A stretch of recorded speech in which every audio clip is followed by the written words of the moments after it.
I came back from a business trip to Seattle and found my house completely silent. The air felt wrong, like the kind of silence that presses against your chest. I remember setting my suitcase down by the door and waiting, expecting to hear footsteps. The TV. Maybe Lily's laughter from her room. Nothing. Just the faint hum of the fridge and the rain tapping the windows. The lights were off. The place smelled stale, as if no one had been here for days. A half-eaten sandwich sat on the counter, hard as rock. My daughter's pink backpack lay open on the living room floor. Notebooks scattered around like she had dropped them in a hurry. My pulse started to climb. I called out, "Rachel?" No answer. I tried again, louder this time, thinking maybe she was asleep.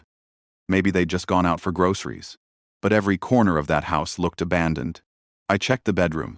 The bed was untouched, perfectly made. Her clothes were gone. The closet door hung open. And where Rachel's suitcase used to be, there was an empty space. I pulled open the nightstand drawer, not really knowing what I was looking for, and saw it. The slot where she always kept her passport was empty. My throat went dry. I tried to call her. It rang twice, then went to voicemail. I called again, and again. Nothing. Maybe she took Lily somewhere. I told myself, maybe she's visiting her parents in Denver. Maybe she just forgot to tell me. But deep down, I knew something was off. Then my phone rang. It wasn't Rachel. The screen showed an unknown number from Portland. I hesitated, then picked up. "Mr. Find." Cole, a woman's voice. Professional but urgent. "This is Portland General Hospital. Your daughter, Lily, has been admitted. We need you to come as soon as possible." My knees nearly gave out. I gripped the counter. "What happened? Is she all right?" "She's stable for now." But she came in alone. "There's no guardian listed at her bedside. Please come immediately." Alone. That word hit like a punch. I didn't even remember hanging up. I just grabbed my car keys and ran through the rain. The highway blurred through the windshield, headlights streaking by as my mind screamed questions. How long had she been there? Where the hell was Rachel? By the time I reached the hospital, my hands were shaking so bad I could barely sign the forms at the reception desk. A nurse led me through the maze of white corridors, the smell of disinfectant thick in the air. We stopped outside a glass door. Inside, my little girl lay small and pale on a hospital bed, wires running from her arms, her chest rising shallowly with each breath. My heart clenched. I stepped inside quietly. Her skin looked like paper. Her lips were cracked. I whispered her name, hoping she'd open her eyes. Nothing. I turned to the nurse, voice trembling. "Who brought her here?" The nurse glanced at the clipboard. "Her grandparents brought her in 3 nights ago. They said her mother was unavailable and left right after admission. 3 nights. She's been here 3 nights without anyone. I could barely hear myself." The nurse hesitated, then added softly, "She's been asking for her mom. Cried a lot the first night. I think she thought she was coming." I swallowed hard, my throat burning. I sat down beside Lily's bed and took her tiny hand in mine. It was cold. I squeezed it gently. "I'm here now. Sweetheart. Dad's here." Her eyelids fluttered. And for a second, her gaze met mine. Unfocused but real. "Dad," she whispered, barely audible. "Are you home?" "Yeah, baby. I'm home. Everything's okay. Just rest now." She smiled faintly and drifted back to sleep. I sat there for what felt like hours, just watching her chest rise and fall, counting every breath. My mind was spinning, replaying every moment. Every sign I'd ignored. Rachel's distance, the late nights, the lies about work dinners, the way she'd stopped calling me by name. I'd been too busy trying to hold everything together, too proud to admit our marriage was falling apart. The nurse returned, her voice soft. "We'll need to confirm your daughter's medical coverage. Could you verify the insurance details?" I nodded, pulling out my phone to log into our joint account. My fingers froze when I saw the recent transactions. $8,000 withdrawn 2 days ago. The description read, "Global Travels. Cancun." I stared at it, unable to breathe. Cancun, Mexico. The pieces clicked together in one horrifying instant. Rachel wasn't here because she was on vacation. She had taken the money meant for Lily's treatment to go to Mexico. I leaned back in the chair. The room spinning. The monitors beeped steadily. Indifferent to the chaos in my head, my daughter lay there, fragile and alone, while her mother was halfway across the world drinking cocktails on a beach. I covered my face with my hands and sat in silence. The guilt hit me just as hard as the anger. I had left too. I had gone to Seattle chasing a paycheck, trusting that Rachel would take care of things. I had believed that working harder would fix everything. And now, my little girl was lying in a hospital bed because both her parents had failed her. The rain outside grew heavier. The windows streaked with water.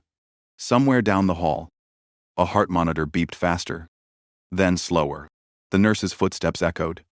And for a moment, I felt like the whole world had narrowed to the sound of that machine and the weight of my own breathing. I looked at Lily again, brushed her hair off her forehead, and whispered, "I'm sorry, baby. I should have been here." My voice cracked on the last word. I don't know how long I sat there, but when I finally looked up, the night had turned to dawn.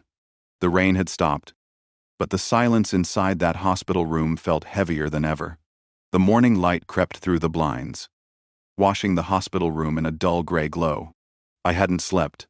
Every time Lily moved, every beep from the monitor, I jolted awake. Around 7. The door opened and a doctor in a white coat stepped in. She was calm. The kind of calm that comes from years of bad news. Dr. Megan Hart. Her badge read. She checked Lily's chart, glanced at the monitor, then turned to me. "Mr. Cole, your daughter has a bone marrow disorder. It's chronic, but it can be managed with the right treatment. We'll need to start transfusions immediately and monitor her closely." I nodded because I didn't trust my voice to work. "Dr. Hart," softened her tone. "She's a tough kid. The fact that she made it here when she did probably saved her life." I looked at Lily. Her hair clung to her forehead, her lips dry. She looked so small. For a moment I could barely recognize her as the little girl who used to chase me around the yard with a paintbrush in her hand. When Dr. Dowers Hart left, a nurse came in with a clipboard. She spoke politely, but the question hit like a hammer. "We'll just need to verify her insurance coverage. Could you confirm which plan you're using?" I opened my phone, logged into our account, and my stomach dropped again. The health account balance was almost zero. I scrolled through the transactions. Each withdrawal, like another punch in the gut. $8,000 gone to global travels. Cancun. 2 days ago. The nurse waited. I mumbled something about needing to call the insurance company and she nodded. Leaving quietly, I stepped out into the hallway, the phone heavy in my hand. I called Rachel again. Straight to voicemail. I texted her. "Lily's in the hospital. Where are you? Please call me." The dots never appeared. I found a coffee machine near the waiting area, dropped a few quarters in, and stared at the dark liquid dripping into the cup. It tasted like metal. I couldn't stop picturing Lily waking up alone, crying for her mom, while Rachel lay on a beach somewhere, her phone full of sunshine and laughter. When I got back to the room, Lily was awake, her eyes opened slowly, her voice soft and raspy. "Dad, you came back." "Yeah. Sweetheart, I'm right here." "Is Mom here too?" I hesitated. "She had to go somewhere for a bit, but she knows you're resting now." Lily smiled faintly and squeezed my hand. "Tell her I'm okay." "Okay." My throat tightened. "Sure thing. Kiddo, you're the strongest girl I know." She nodded, her eyes closing again. I sat there for hours, watching the steady rhythm of the heart monitor. It was the only sound that told me time was still moving. Later that afternoon, Dr. Hart returned with the test results. She spoke gently, explaining terms that felt too big for my head. The treatment would be long, expensive, maybe years. She talked about the cost of transfusions, the medications, the appointments. I barely heard her. I was thinking about my next paycheck, about the project I had left unfinished in Seattle, about how quickly everything I built could collapse. When she finished, I asked one question. "Will she get better, Dr. Hart?" Paused. "We'll do everything we can." That night, I couldn't go home. I sat in the hospital chair with my coat over me, watching the rain streak the window. The fluorescent lights hummed above. Around midnight, my phone buzzed. A message from Rachel. 3 words. Don't freak out. That was it. No question about Lily. No, where are you or what happened? Just those 3 words.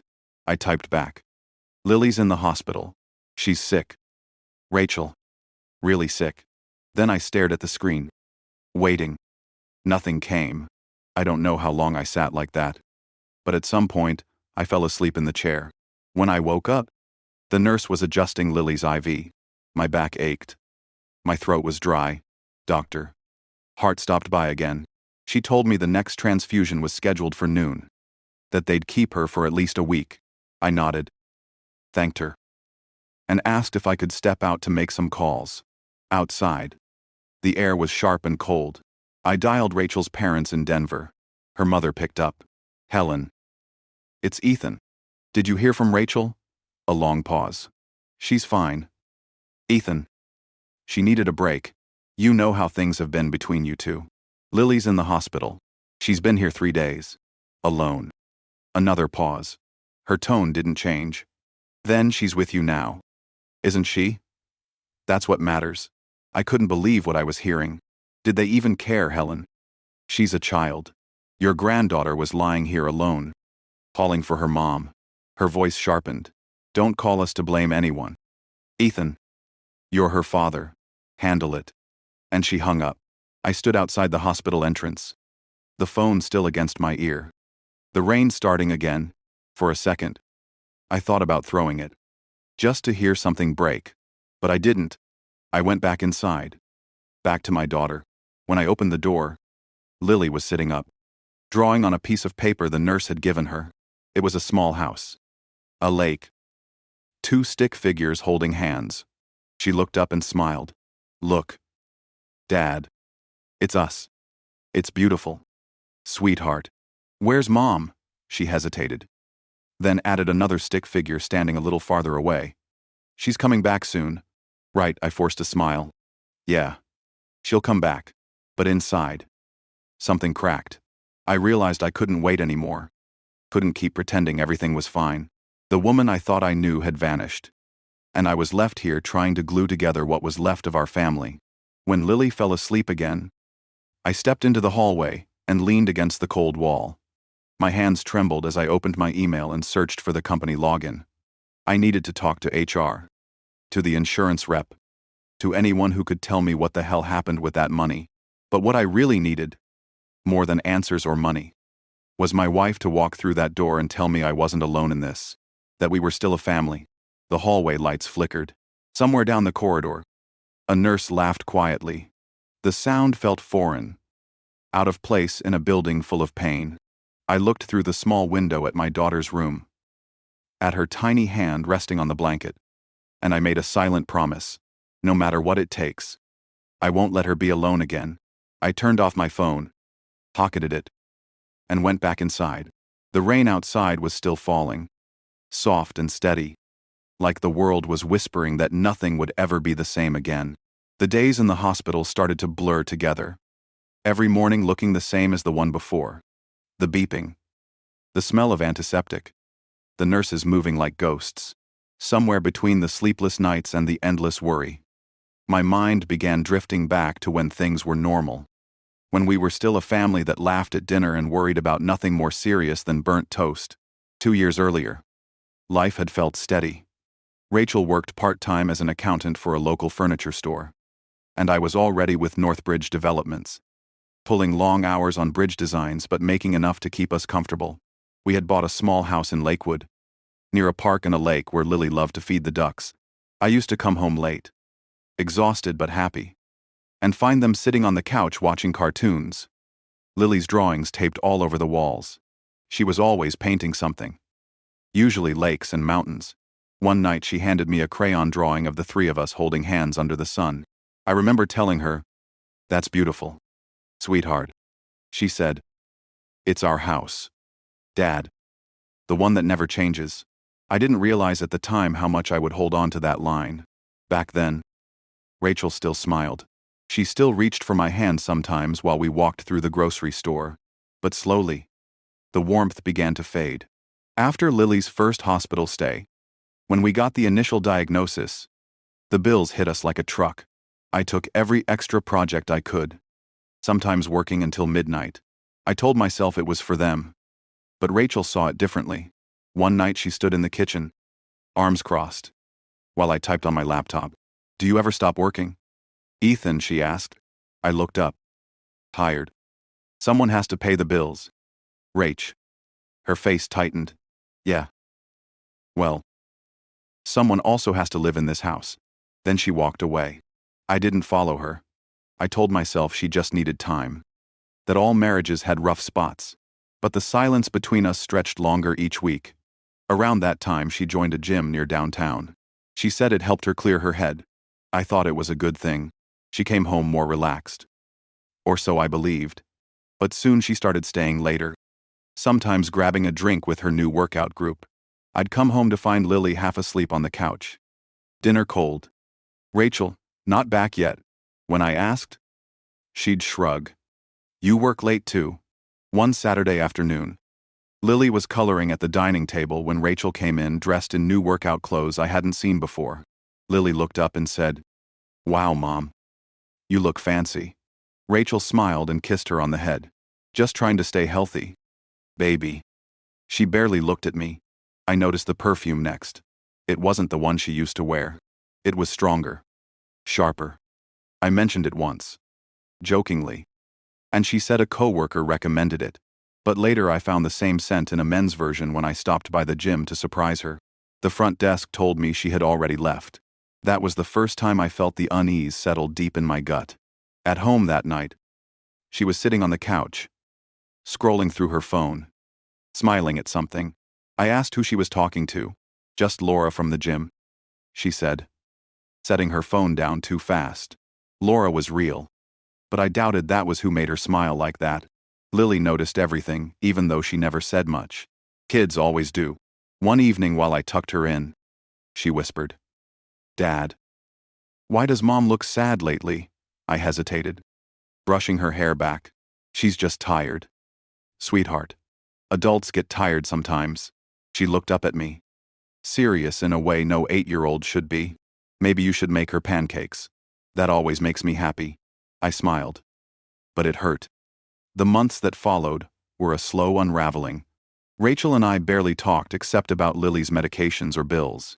She stopped coming to Lily's doctor appointments, saying work was too busy. When she was home, she was glued to her phone, or staring out the window like she wanted to be somewhere else. Then one night, I came home late from a meeting. The lights were low, the smell of wine in the air. Rachel was at the table, a half-empty glass in front of her. She didn't look up when I walked in. "You ever think maybe this isn't what we wanted?" she asked quietly.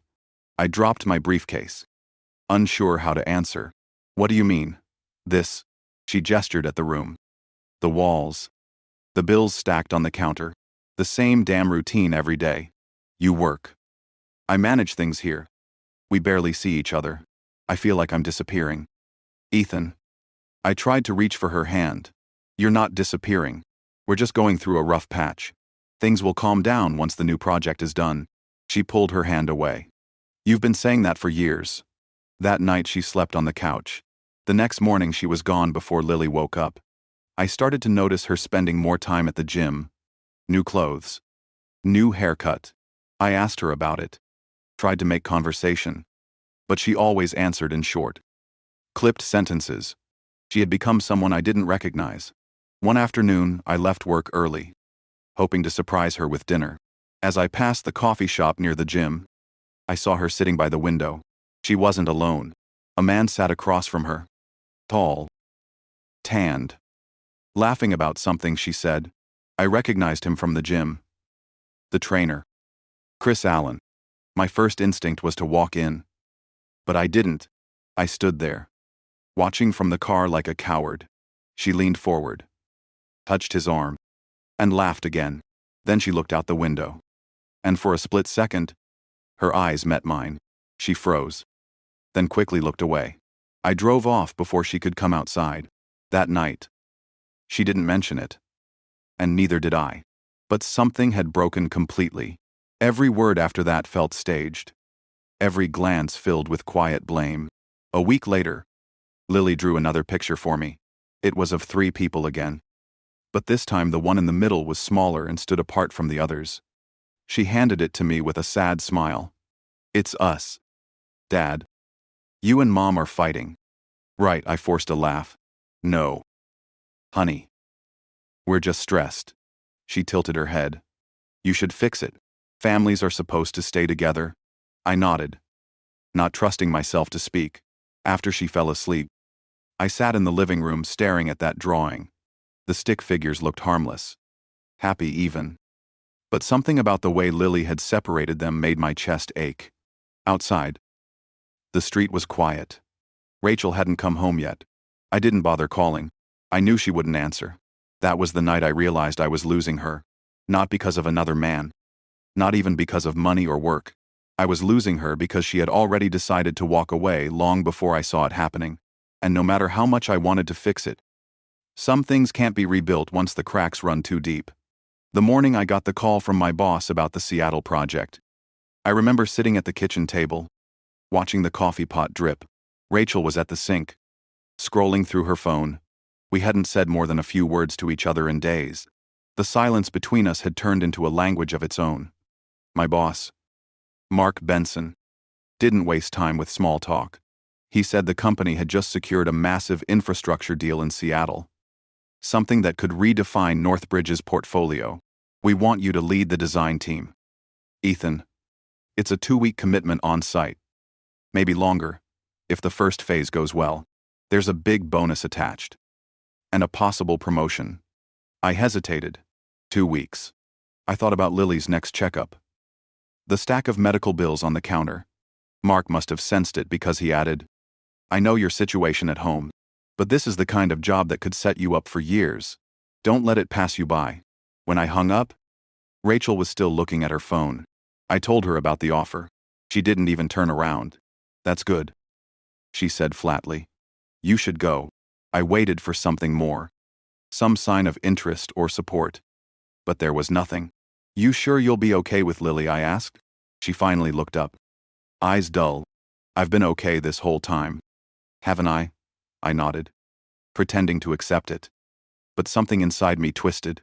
The day before I left, Lily sat beside me while I packed. She had her sketchbook on her lap, drawing what looked like a bridge over a lake. "Is this one for your new job, Dad?" she asked, grinning. I smiled. "Maybe. Sweetheart. You think it's strong enough to hold us," she giggled. "Only if you build it." That laugh of hers was like sunlight breaking through clouds. I wanted to tell her that I'd be back soon, that everything would be fine. But the words caught in my throat. Instead, I hugged her and said, "Take care of Mom." "Okay," she nodded. Serious as ever. Rachel barely said goodbye when I left the next morning. She stood by the door, arms folded, her hair pulled back, face unreadably. I leaned in to kiss her, but she turned her head slightly, letting it brush her cheek. "I'll see you in 2 weeks," I said. She just nodded. Seattle was gray and cold when I arrived. The air smelled like salt and diesel. The project was massive, bigger than anything I had led before. Meetings started early and ran late, but I threw myself into the work. Every time exhaustion hit, I thought about Lily, about her hospital bills, and kept pushing through. Each night after work, I called home. Sometimes Lily picked up, cheerful as ever. She told me about school, about her art teacher who said she had a real gift. I asked to talk to Rachel, but Lily would say, "Mom's out with friends," or "Mom's busy." The first few times, I let it slide. On the 7th night, I called and no one answered. The next morning, I tried again during my coffee break. Still nothing. By evening, I was pacing in my hotel room, phone in hand. Finally, Lily answered. Her voice was quiet. "Hi, Dad." "Hey, kiddo. You sound tired. You okay?" "Yeah. Mom's not home yet." "What do you mean?" "Not home. It's almost 9. She paused. "She went out earlier. Said she'd be back soon." I clenched my jaw. You make sure you lock the doors. Okay, I'll call again in the morning. Okay. Dad. Love you. Love you too. When I hung up, I sat there staring at the wall for a long time. I told myself not to overthink it. That Rachel probably went out with friends. That she deserved a night off. But that uneasy feeling in my gut kept growing. 2 nights later, during another call, Lily mentioned something that froze my blood. She said, "Mom said she's going on a trip soon. She's packing a suitcase." "What trip?" I asked, my voice sharper than I meant. "I don't know. She said it's just a few days." My heart pounded. I waited until Lily fell asleep. Then I called Rachel. Straight to voicemail. I sent a message. "Where are you going? We need to talk." No reply. The next morning, after another 12-hour workday, I sat in my hotel room staring at the ceiling. The city lights blinked through the window. The sound of rain against the glass. My phone buzzed. A notification from Instagram. I didn't even realize I still followed her account. The photo hit me like a kick to the chest. Rachel stood on a beach. The sky blazing orange behind her. She was wearing sunglasses and a wide smile I hadn't seen in years. Next to her was Chris Allen, the trainer from her gym. His arm was wrapped around her waist. The caption read, "Finally free. #new beginnings." My hands went numb. I scrolled down and saw another post from the same location tag. Cancun, Mexico. She had gone on vacation with him. I threw the phone onto the bed and pressed my palms against my eyes. My breathing turned shallow. Every image, every late night, every unanswered call rushed through me like a storm. I picked up the phone again and zoomed in on her smile, the one she used to give me when we were still in love. I felt anger rising, hot and sharp. But beneath it was something worse. Shame. I wanted to call her and scream. But what would that do? She wouldn't answer. And even if she did, what could I say? That our daughter was at home alone while she posed for pictures in paradise. I sat there for hours, staring at the ceiling, feeling the walls close in. I thought of Lily's little voice saying, "She's packing a suitcase." I didn't sleep that night. When morning came, I went to work like a machine. My coworkers chatted about deadlines and progress reports. And I nodded in the right places, pretending to listen. Inside, I was somewhere else entirely. By the end of the second week, the project was nearly done. The team was happy. The client impressed. My boss shook my hand and said, "You did great work here, Ethan. Expect good news soon." But all I could think about was getting home. That evening, I sat on the bus back to Oregon, my suitcase beside me. The rain streaked the window as the trees blurred past. I checked my phone one last time. Still no messages from Rachel. I opened Instagram again. Her last post was 3 days old. Still in Mexico. Holding a cocktail with Chris. My hands shook as I closed the app. Outside, the sky turned dark, and the bus hummed steadily along the highway. I told myself that once I got home, I'd figure everything out. Talk to her. Confront her. Whatever it took. I didn't know it yet. But by the time I stepped through that front door, it would already be too late. When the bus finally pulled into Portland, dawn was breaking over the skyline. The streets were slick from rain, shining under the streetlights.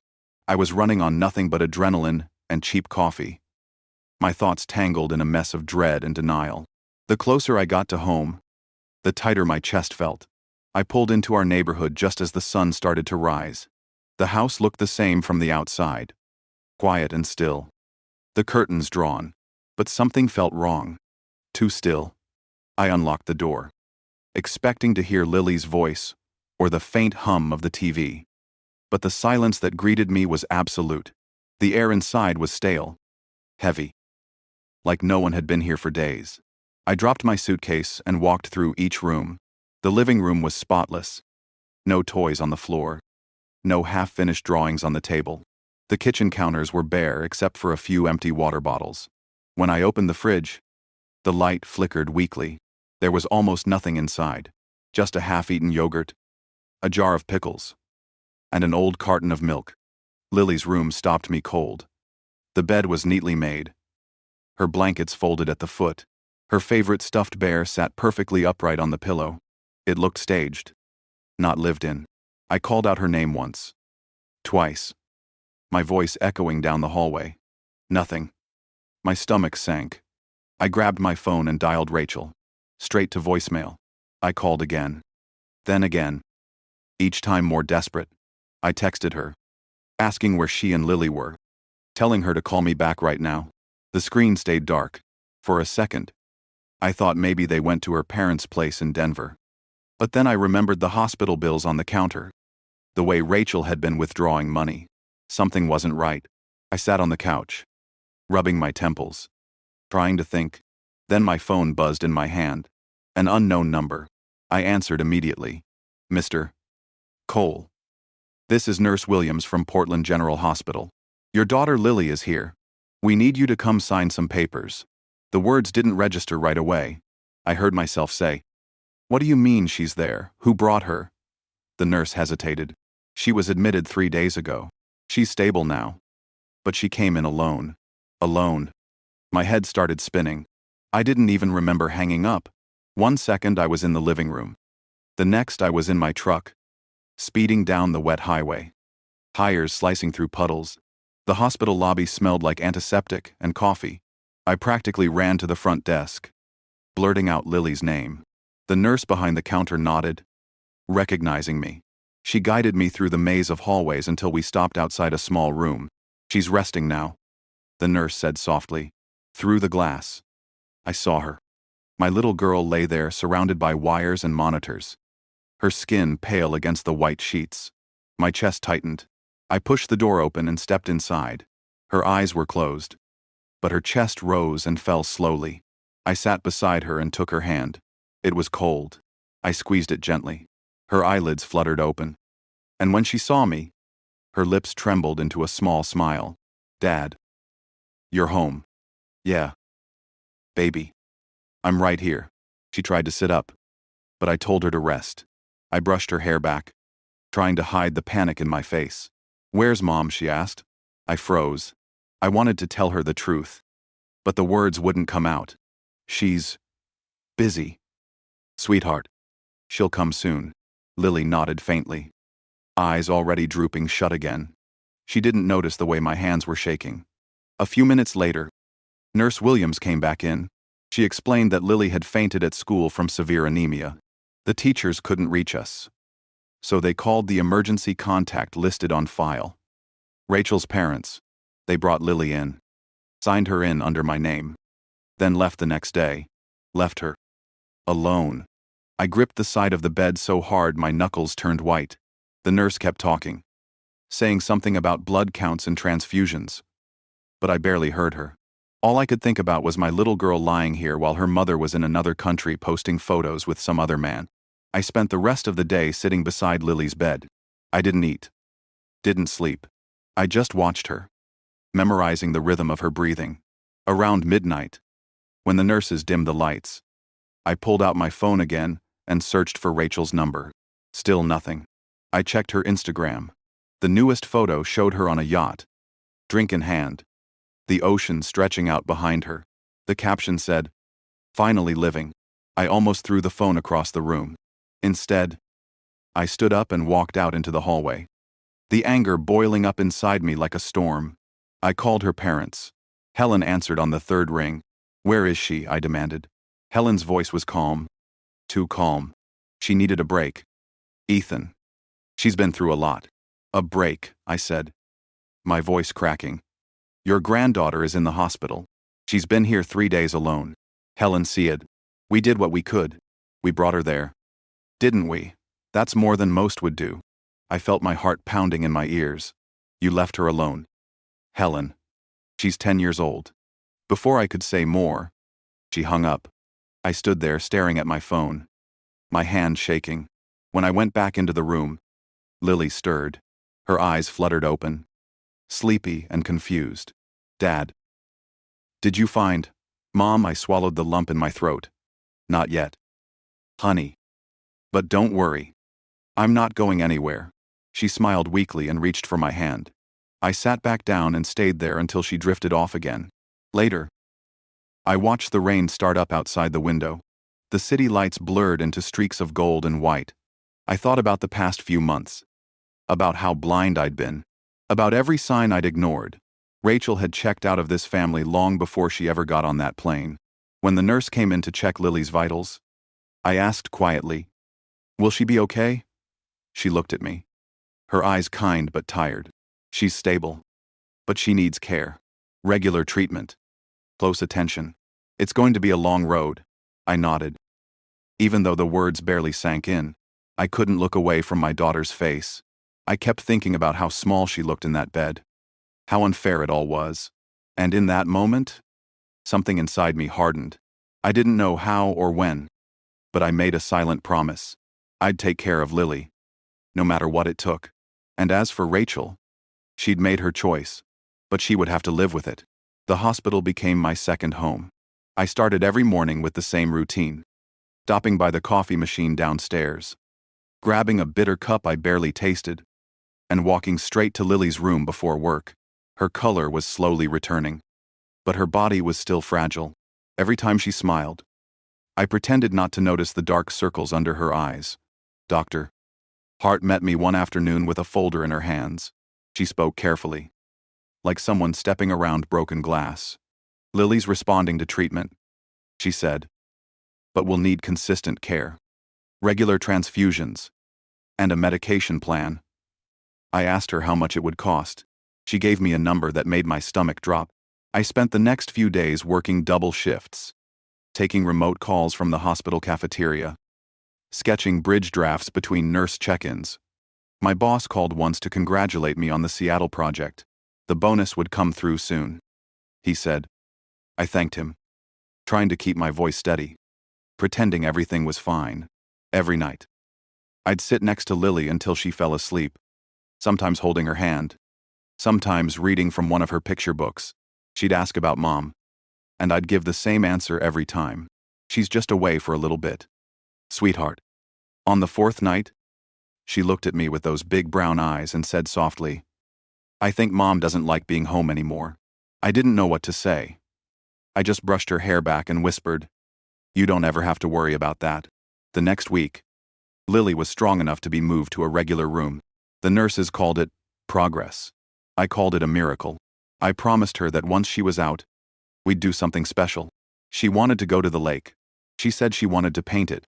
When the doctor signed her discharge papers, I finally exhaled. I packed her things, paid the bill using what little I had left, and drove her home. The house felt different when we walked in. Cold. Empty. Lily ran to her room while I stood in the living room staring at the quiet space. That's when I heard the front door unlock.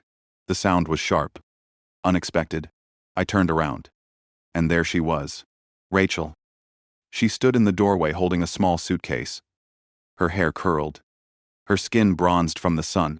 She looked like someone who had just come back from paradise. For a few seconds, we just stared at each other. "Hey," she said finally, like nothing had happened. "You two doing okay?" I didn't answer. My mind went blank. Lily ran out of her room at the sound of her voice. "Mom!" she cried, throwing her arms around her waist. Rachel smiled faintly, hesitating before hugging her back. I just stood there, trying to keep my voice steady. "Lily was in the hospital," I said quietly. Rachel froze. She pulled back slightly. What she was, in the hospital for almost 2 weeks. Alone. Rachel's face went pale. I didn't know." "You didn't know because you didn't care to ask," I said. "You were too busy in Mexico." Her jaw tightened. "You checked my phone." I laughed bitterly. "I didn't have to. The whole world saw it." Lily looked up, confused. "Mom." "What's going on?" Rachel forced a smile. "Nothing. Baby. Mom's just tired." I didn't want to argue in front of Lily, so I said nothing more.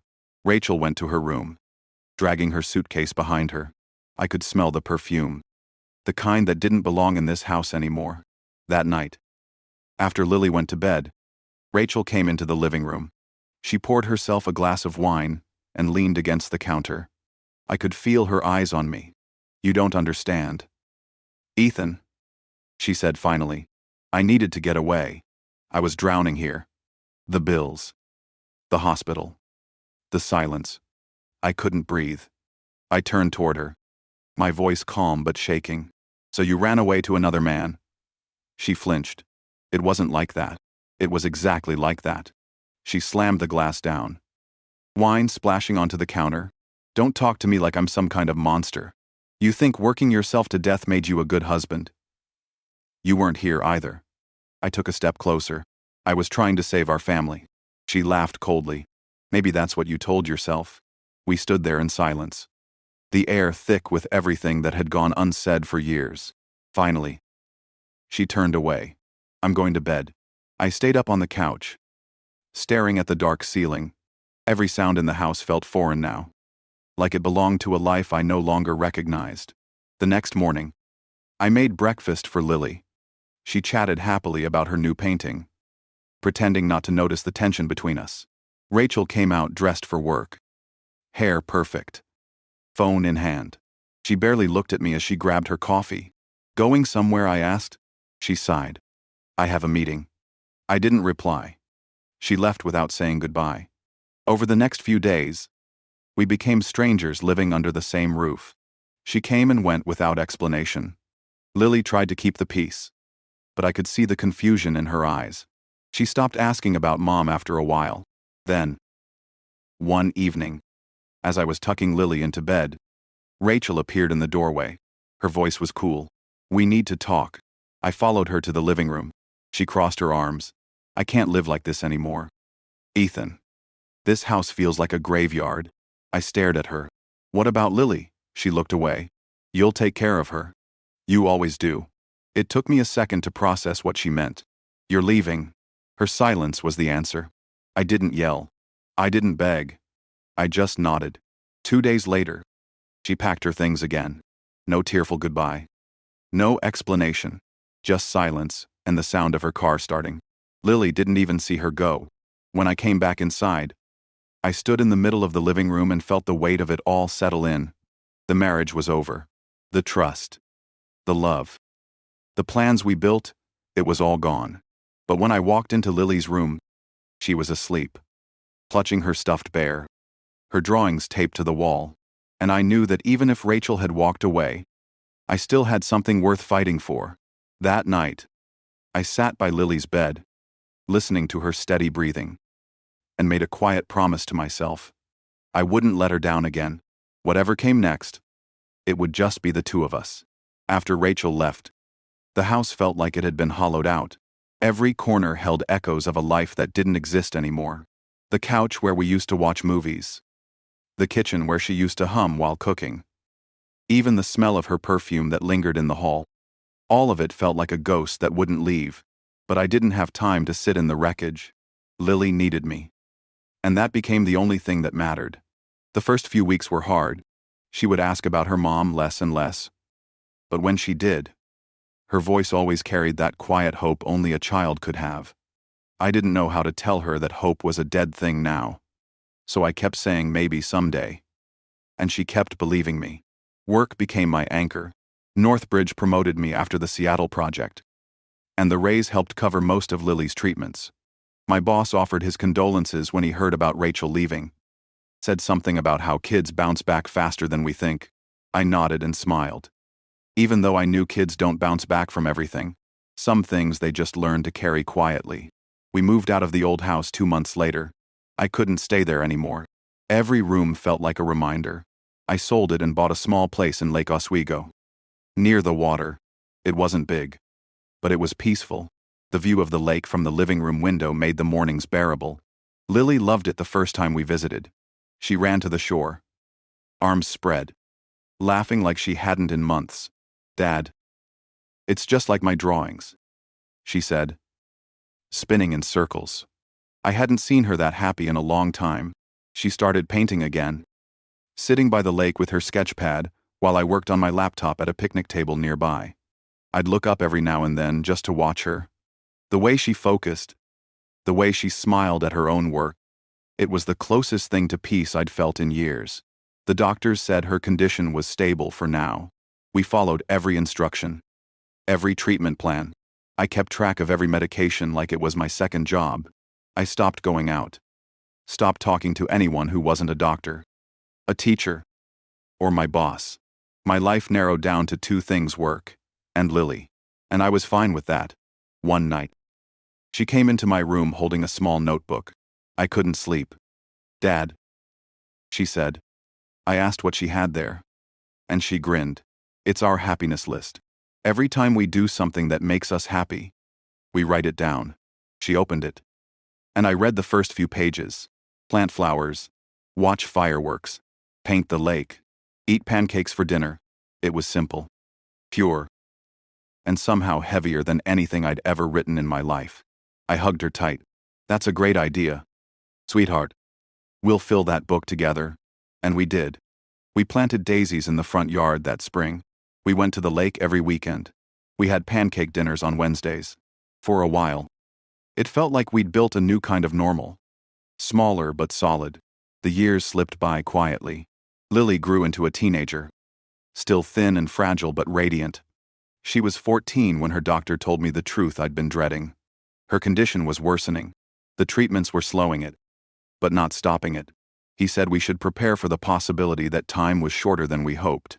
I sat in my truck in the hospital parking lot for a long time after that, gripping the steering wheel until my knuckles turned white. I wanted to scream, to punch something, but all I could do was stare at the dashboard and try to breathe. When I finally went home, Lily was waiting at the kitchen table, painting. She looked up and smiled, unaware of what I'd just heard. I didn't tell her.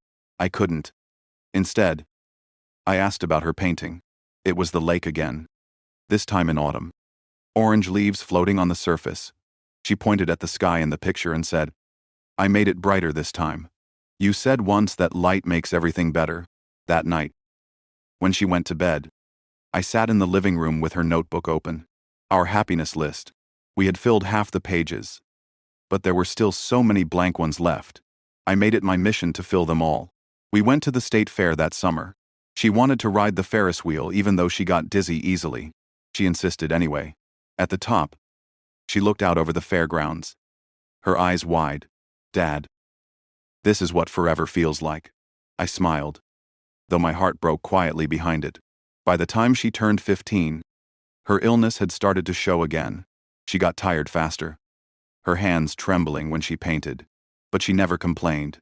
One afternoon, she was sitting by the lake, painting a scene with white swans gliding on the water. I brought her a blanket because the wind was getting colder. She smiled without looking up. "Dad, this one's for you. It's your bridge." Remember, I didn't understand what she meant until I saw what she was painting. The swans were small in the distance, and behind them was a bridge spanning across the lake. Sunlight bursting through the clouds above it. My throat tightened. It was beautiful. She looked at it for a long time, her brush resting in her hand. Then she whispered, "I think when people go, they become part of the light." I didn't say anything. I just sat beside her, watching the sun slip lower across the water. A few weeks later, she collapsed at school. By the time I reached the hospital, the doctors were already doing everything they could. Her body wasn't responding the way it used to. "Doctor."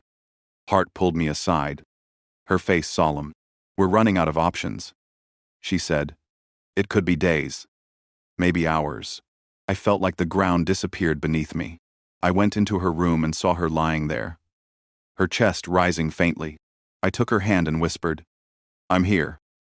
Sweetheart, you're not alone." Her eyes fluttered open, faint but clear. "Dad," she said, "I'm not scared." I was happy. I got to see the lake, the flowers, the fireworks. I tried to answer, but the words broke inside me. She smiled weakly. "Thank you for everything." And then, with the smallest breath, she was gone. The world didn't stop. The machines kept beeping. The rain started again outside the window, but everything inside me went silent. I sat there holding her hand until the nurses gently led me away. That night, I stood by the lake where she used to paint. The wind rippled the surface, catching the moonlight. I thought about her words. Maybe she was right. Maybe she really was part of the light now. I stayed there until the sky began to turn gray, knowing that from now on, it would just be me carrying the rest of her list. The weeks after Lily's funeral passed in a blur. People came and went. dropping off casseroles and sympathy cards I never opened. I barely left the house. The rooms were too quiet. The air too heavy. Every sound reminded me of her. The creak of the stairs. The wind against the window. Even the smell of her paint supplies that still sat untouched by the lake-facing window. The funeral itself had been simple. Just like she would have wanted. The neighbors from Lake Oswego came. A few colleagues from Northbridge. Even my parents flew in from Colorado. My mom cried through the whole service, clutching one of Lily's drawings. My dad stood beside me in silence, a hand on my shoulder, saying nothing because he knew there was nothing left to say. After they left, I found myself alone again. For the first few nights, I slept on the couch, too restless to go upstairs. I couldn't bear to walk past her room. The light under the door still glowed from the little star-shaped night lamp she loved. Every time I saw it, I felt my chest tighten. I went back to work sooner than I should have. I told myself it was better than staying home surrounded by ghosts. The company assigned me to lead the Fremont Bridge restoration project in Portland. One of the biggest in the region. It was the kind of job that demanded everything from you. And that's exactly what I needed. The first day back, Mark Benson, my boss, shook my hand and said, "You sure you're ready for this?" Ethan, I nodded even though I wasn't sure of anything. He clapped me on the shoulder. "Take your time. No one's rushing you." But I didn't want time. Time only made me think. I buried myself in work. Long hours at the office. Late nights on site. Endless meetings about design, safety, and budgeting. I worked like a man trying to outrun his own shadow. Every bridge sketch, every calculation, became a way to keep my mind from drifting back to the lake, to her laughter echoing through the park. The team respected me more than ever. They said I had focus, discipline, drive. They didn't know that focus was just another word for avoidance. One evening, as I stood on the construction site watching the cranes lift steel beams into the air, the sun dipped below the horizon, casting everything in orange light. I looked at the structure rising from the ground and thought of Lily's painting, the one she called Dad's Bridge. She would have loved this. When the bridge was completed 2 years later, it became one of the city's new landmarks. Reporters came to interview me. They called me the man who built hope from loss. I smiled for the cameras, said the right words about perseverance and vision. Inside, I felt hollow. The article ran in the local paper. The headline read, "From Tragedy to Triumph, How Engineer Ethan Cole Found Strength in Grief." I didn't read it, but apparently, someone else did. A few days after the piece was published, I came home from work to find 3 figures standing by my front porch. Rachel, her parents. I froze at the sight. Rachel looked nothing like the woman who had left. Her hair was unkempt, her eyes red, her clothes wrinkled. She looked older, smaller somehow. Her parents stood behind her, avoiding my eyes. I didn't speak. I just opened the door and said, "Come in." We sat in the living room where Lily's drawing still hung on the wall. Rachel's hands trembled as she clutched her purse. Her voice cracked when she finally spoke. "Ethan, please. I'm sorry. I was stupid. I didn't know what I was doing. He left me. He took everything." Her words spilled out fast. Messy. Desperate. I just sat there. "Get it." She looked at me through tears. "I've lost everything. Ethan. My job. My savings. My home. Please. Can you forgive me?" Her mother spoke next. Her tone softer than I'd ever heard before. "We know we said terrible things. Ethan. We regret it. We shouldn't have turned away. We thought she was happy." Rachel's father added, "Give her another chance. Son. Everyone makes mistakes." Their words filled the room like smoke, heavy and suffocating. I looked at Rachel, and for a brief moment, I saw the woman I used to love, the woman who once held our daughter in her arms and whispered lullabies. But that woman was gone. The person sitting in front of me now was a stranger, one who had chosen to walk away when everything fell apart. I took a deep breath and spoke slowly. "I forgave you a long time ago, but forgiveness doesn't mean going back." Rachel's eyes widened, and she shook her head, tears spilling down her face. "I still love you. Ethan. Please." I have nowhere else to go. I stood up, my voice steady. I'm not angry anymore, Rachel. But there's nothing left to rebuild. Her parents sat in silence, their faces heavy with regret. Rachel covered her face and sobbed quietly. After a long pause, I walked to the door and opened it. The evening light spilled in. I wish you peace, I said simply. They left slowly, Rachel glancing back one last time before walking into the fading light. When the door clicked shut, I stood there for a while, listening to the quiet. It wasn't the heavy, suffocating quiet from before. It was lighter somehow, almost calm. Later that night, I sat by the lake with Lily's old notebook. The pages were worn, the ink slightly smudged from her small fingers. Near the back, I found something I hadn't noticed before. A small note scrawled in her handwriting. I want Dad to find real happiness. Don't go back to what hurt you. I traced the words with my thumb, tears blurring my vision. She had written that long before she got sick. Maybe during one of those nights, she pretended not to notice me and Rachel arguing. I sat there until the moon rose high over the lake, its reflection trembling on the water. The wind rustled through the trees, soft and familiar, like a voice whispering that I was finally free. That night, for the first time in years, I slept without nightmares. When I woke up, the morning light poured through the window, bright and warm. I made coffee, sliced toast, and spread strawberry jam the way Lily used to like it. I sat by the window, eating in silence, and realized something simple and profound. I wasn't just surviving anymore. I was living. Outside, the lake shimmered in the sun. I could almost hear her laughter in the wind. Faint but real. I smiled to myself and whispered, "You did it, sweetheart. You brought me back." And for the first time since she was gone, the world didn't feel empty. It felt alive. The years that followed moved quietly, like a slow tide. I kept working at Northbridge, eventually taking on the role of regional director.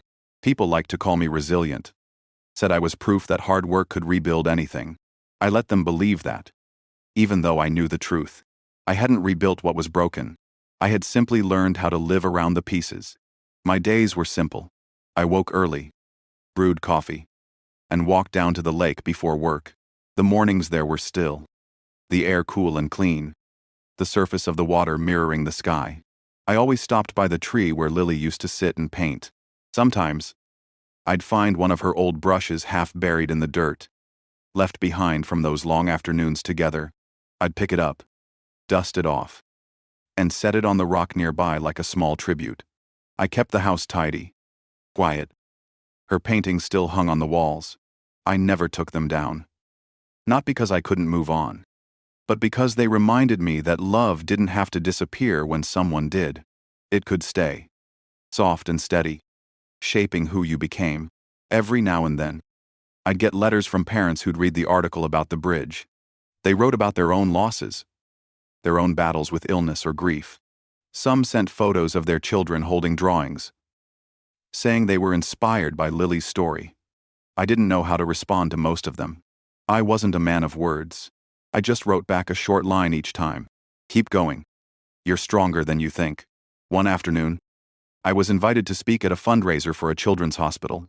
They wanted me to talk about resilience, about turning pain into purpose. I almost declined. But then I remembered Lily's notebook and the wish she wrote on the last page. Help people like me. So I went. The event was held in a glass hall overlooking the city skyline.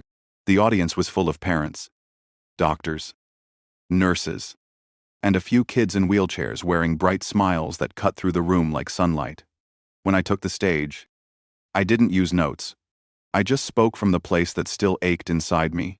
I told them about Lily, about how she faced her illness with more grace than most adults I'd ever met, how she taught me that happiness isn't something you find at the end of the road, but something you make in the small, ordinary moments along the way. When I finished, the room was silent for a few seconds, then filled with applause. Afterward, a little girl came up to me, clutching a sketchbook. She said, "I paint too. My dad said I could be anything if I keep trying."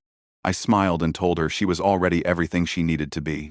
That night, driving home, I looked out at the city lights and felt something shift inside me.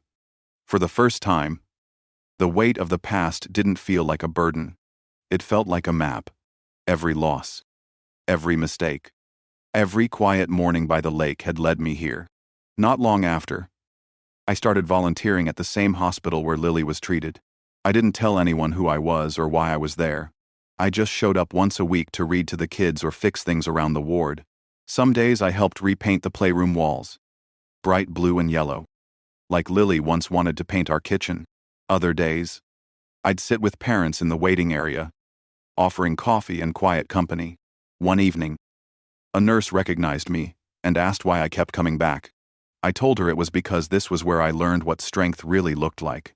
She smiled and said softly, "You must miss her." I nodded. Every day, years slipped by like pages turning in a book. My hair turned gray, my hands rough from years of work, but my heart stayed steady.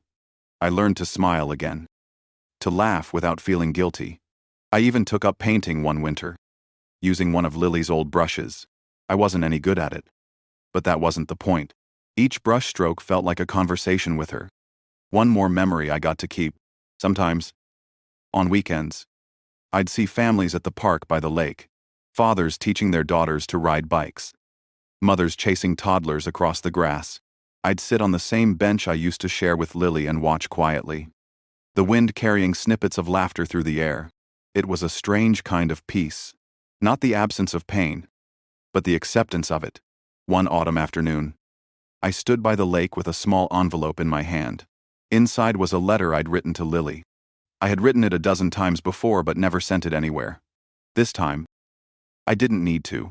I opened it and read it aloud, my voice barely above a whisper. "You were right, sweetheart. Light really does make everything better." I folded it back and slipped it under the stone near her favorite tree. Then I sat down, watching the ripples spread across the water. The world felt quiet, but not empty, just alive. As the sun began to set, I looked up at the sky, the same shade of orange she once painted. For the first time, I felt ready to keep living, not because I had to, but because she'd want me to. Life has a way of breaking you, but if you let it, it also teaches you how to rebuild. It's not about revenge or regret. It's about choosing to carry love forward, even when it hurts. That's what Lily taught me. That's what she left behind. So if you're listening to this, maybe you've lost something too. Maybe someone walked away, or life took more than you thought you could handle. I've been there, and I can tell you this much. Pain doesn't end you. It remakes you. Take it slow. Find your light. And when you do, hold on to it. Because in the end, it's not about what you lose. It's about what you learn to live for. Now, tell me, what would you still fight for? If love gave you one more chance?